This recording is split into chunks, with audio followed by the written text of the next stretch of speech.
Hi guys, எப்படி இருக்கீங்க எல்லோரும்? மே மாதம் லீவ் விட்டாச்சு. வீட்டில் இருக்க செம்ம போர் அடிக்குது. சரி, எப்போவும் போல் நம்மளோட குக்கிங்கில் இறங்கிடுவோம் அப்படின்ட்டு மட்டன் சுக்கா செய்யலான்னு ஸ்டார்ட் பண்ணியாச்சு.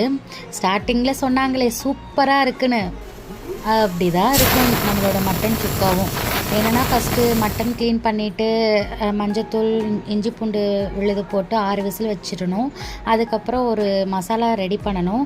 என்னென்னா 2 ஸ்பூன் மிளகு, 2 ஸ்பூன் வர கொத்தமல்லி, 1 ஸ்பூன் ஜீரகம், அரை ஸ்பூன் சோம்பு, ஒரு பட்டை, 2 லவங்கம், ஒரு ஏலக்காய், ஒரு 6 காஞ்ச மிளகாய் எல்லாம் ட்ரை ரோஸ்ட் பண்ணிவிட்டு நல்லா ஆற வச்சிடணும்.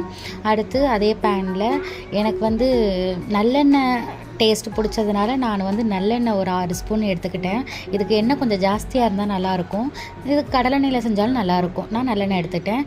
அதுக்கப்புறம் தாளிப்புக்கு ஒரு பட்டை, 2 லவங்கம், ஒரு ஏலக்காய், ஒரு கடல் பாசி, அப்புறம் அந்த இலை அதை போட்டுட்டு அதுக்கப்புறம் தேவையான அளவுக்கு தாராளமாக சின்ன வெங்காயமும் வரமிளகாயும் போட்டு அது ஒரு கோல்டன் ப்ரௌன் வந்த பிறகு கொஞ்சமாக இஞ்சி பூண்டு விழுதும் தேவையான அளவு உப்பும் போட்டு நல்லா பச்சை வாசனை போகிற அளவுக்கு வதக்கிட்டு ஒரு பெரிய சைஸ் தக்காளி அதை மட்டும் போட்டு நல்லா சிம்மில் வச்சு குழையிற அளவுக்கு நல்லா அதை வதக்கி எடுத்துடணும்.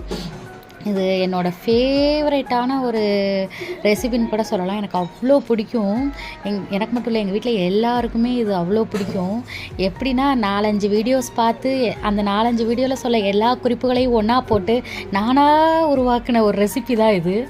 நெக்ஸ்ட்டு அது வெந்த பிறகு நம்ம ஆல்ரெடி வேக வச்சுருந்த மட்டனை எடுத்து உள்ளே அந்த தண்ணியோடு போட்டுட்டு நம்ம ஆல்ரெடி ட்ரை ரோஸ்ட் பண்ணி வச்சுருக்கோம்ல அதை அரைச்சி உள்ளே போட்டுட்டு கொத்தமல்லி, கருவேப்பிலை இது ரெண்டையும் உள்ளே போட்டுட்டு சிம்மில் கொஞ்சம் நேரம், ஃபுல் ஃப்ளேமில் கொஞ்சம் நேரம் மாற்றி மாற்றி வச்சு நம்ம ஓரளவுக்கு எனக்கு இந்த அளவுக்கு தேவைப்பட்டுச்சு. இன்னும் ட்ரை ஆக்குனா கூட ட்ரையாக வச்சுக்கலாம். எனக்கு இது சாப்பாட்டில் போட்டு சாப்பிடணுங்கிறக்காக நான் இந்த மாதிரி பண்ணேன். ரொம்ப டேஸ்ட்டாக இருந்துச்சு. நீங்களும் ட்ரை பண்ணி பாருங்கள். அப்படித்தான். தேங்க்யூ.